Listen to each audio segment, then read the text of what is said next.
always felt that fighting games deserved more spin-off games, but it seems to me like game companies aren't looking to tell a good story anymore. They prioritize fan service, such as guest characters, since it guarantees to make money. So in a way, you could say that guest characters killed fighting game spin-offs. And when I say spin-offs, I'm talking about games where it takes a character or a handful of characters from a fighting game and gives them their own story to explore. Those are the kinds of spin-offs I wanted to see from my favorite fighting games like Tekken, Mortal Kombat, Dead or Alive, Street Fighter, and King of Fighters. Oh, but King of Fighters was already like a game series that included characters from separate Neo Geo games, so it was kind of backwards with that game series. The Street Fighter series, though, they got puzzle games as their spin-offs. People love them. I prefer MK's Puzzle Combat, but as for a game based on a Street Fighter character, well, there was a game called Ken and Spike where Cammy along with Charlie are the main characters, but it's not exactly a character-driven game. Koei Tecmo has been trying with the game series of Dead or Alive, right?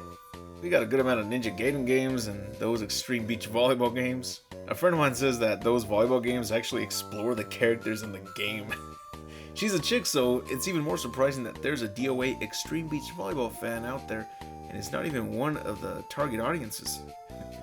I can't believe that there are so many of them though. There's Extreme Beach Volleyball 1, 2, 3, Extreme Paradise, Extreme Venus Vacation. Why? Are they really that successful in Japan? I mean, that's gotta be why the latest one was released exclusively there, right? I tried playing the first Extreme Beach Volleyball years ago, and no matter how much fan service they threw in, that game was boring as shit. Well, to me, it felt like a chore trying to enjoy it. So I don't know how they possibly managed to make 4 more. I guess it's only a matter of time before Koei Tecmo makes like a DOA OnlyFans game, where the player has to pay real money to each DOA girl per month to interact with them. The weird results would have to come from the Mortal Kombat franchise. Their first spin-off was Sub-Zero Mythologies, a game that most would say is a pretty bad game. I wouldn't say that, at least not anymore, because now that I have today's games to compare with the ones that I grew up with, I can see where developers actually tried, and I rather appreciate those who tried something new over those who were too lazy to try or care. When it comes to games like Mortal Kombat, Sub-Zero Mythologies, I think they tried. I mean, look at the levels, look at the obstacles, the items, the sound effects, the background music, the characters, cutscenes. A lot of it is downright memorable. They even made their own live-action cutscenes and like giving us some screen time and dialogue with some of the actors who played these characters in the past. These are the digitized actors we played as in MK1 through 3, so I'm glad that we got to hear them speak and play other characters in the series. The more screen time we get with them, the better. So this game has its positives, but it also came with some negatives, like having to press a button to turn Sub-Zero around, and that really sucks because you can only get used to it by practicing for days, and the only best way to practice it is when fighting multiple enemies, but of course you're gonna have trouble doing that, and it took me days to get used to it because of that. That's just way too long to try and get used to a simple command, don't you think? And to make it even more frustrating, sometimes your character will turn around automatically. Sometimes. So of course, you'll have those moments where you jumped over an opponent, quickly pressed the turnaround button by reflex, but your character automatically turned around before you pressed the button, so now you have your back towards your opponent and gave him a free hit. So Sub-Zero Mythologies is like a mixed bag. I'll probably make a video detailing the good and bad things about it, but I think you can at least enjoy a good chunk of that game, or you might even enjoy it enough to complete the game. However, that's not at all what I can say or anyone can say about Mortal Kombat's next spin-off game, which was Special Forces. Special Forces was, well, let's just say that this one feels like those horrible Power Rangers games that came out every year in the mid-2000s. I got no love for that spin-off. But then the next spin-off that the creators of MK would end up making was Shaolin Monks, and god damn, that was a 10 out of 10 game right there. And because of the fact that they hit it out of the park with that installment, I always wondered, why the hell did they never make that sequel spin-off that they told us about? It was titled something like Mortal Kombat Fire and Ice, where you get to play as Scorpion and Sub-Zero. We were all excited when we heard about that, but nothing happened. I don't know who's got the final say in everything that the MK devs work on, but somebody's ruining it big time for the franchise these days. Graphics and gameplay aren't what made us love the franchise in the first place. It's the characters and the worlds revolving around them that we became fascinated with, and their movesets.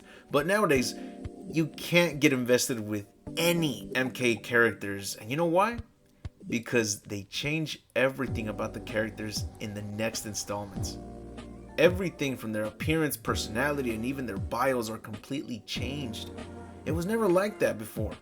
You know, characters, they stayed consistent to who they were. You knew what their personality was like, what they looked like, what their goals were, their allies, who they were, as well as their enemies. You know who was a pawn, who's stronger than who, and thanks to MK Deception, Shaolin Monks, and Armageddon, we got to explore a hell of a lot more from these characters and the realms around them. Can't say that at all with modern MK games and their characters. Everything I just said gets altered with the next new MK game over and over. It's pathetic. I always wanted to see spin-offs of fighting game characters to not only give the side characters a chance to shine, but to really step away from the main characters that tend to be the main focus in fighting games. One example here would have to be with the Tekken series. I honestly think that the Mishima Bloodline story is utterly boring, and it's always the main focus in a Tekken game. But again, that's just my opinion.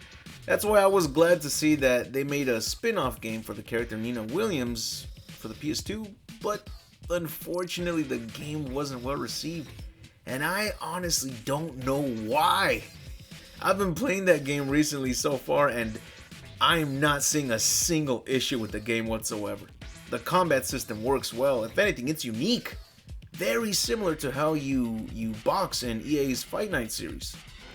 Now, I'm not going to describe every reason why I enjoy that game so far. That's for a whole different vid. But I guarantee you that that game is not at all a bad game. It definitely has a high chance of becoming one of my favorite PS2 games. That's how good it is. And I say this because even in my favorite Game Informer magazine issue, I have a favorite issue of my Game Informer magazines here.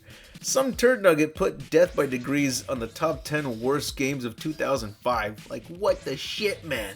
This game is in no way deserving to be on that list. It belonged to the top 50 games of 2005. We'll take a look at that particular issue of Game Informer in a separate vid as well. But as you can see though, there are a handful of good and bad fighting game spin-offs. And it almost feels like a balance of good and bad, right? But I guess that's that 50% chance of a fail just seems like too much of a gamble these days. But that's not how they should see it. Spin-offs are a good way of branching out the franchise. If someone likes that spin-off game, they'll be more inclined to discover more products based on the one that they enjoyed. But what do you think? Are there any fighting game spin-offs that you really enjoyed? Have you played Death by Degrees and thought it sucked? Let everyone know in the comments what you think. With that said, that's it for the video. Thank you all for taking the time to watch this video, and if you truly enjoyed it, be sure to leave a like and subscribe if you want to see more content from this jabroni. I cover lore videos, facts, movies, and game reviews, all based on my favorite franchises such as Resident Evil, The King of Fighters, Mortal Kombat, Celebrity Deathmatch, The Mask, Dragon Ball, The Terminator, TMNT, and more. I'd like to give a very special thanks to all my Patreon supporters. This video is for you, and I hope you like seeing your name at the end credits of this video. And if you too would like to see your name at the end of a new vid, be sure to join my Patreon, where you also get to receive exclusive videos and updates such as new art panels for my Resident Evil Outbreak comic that I'm working on. Anyways, I'll see you all in the next video, and remember to have an awesome day.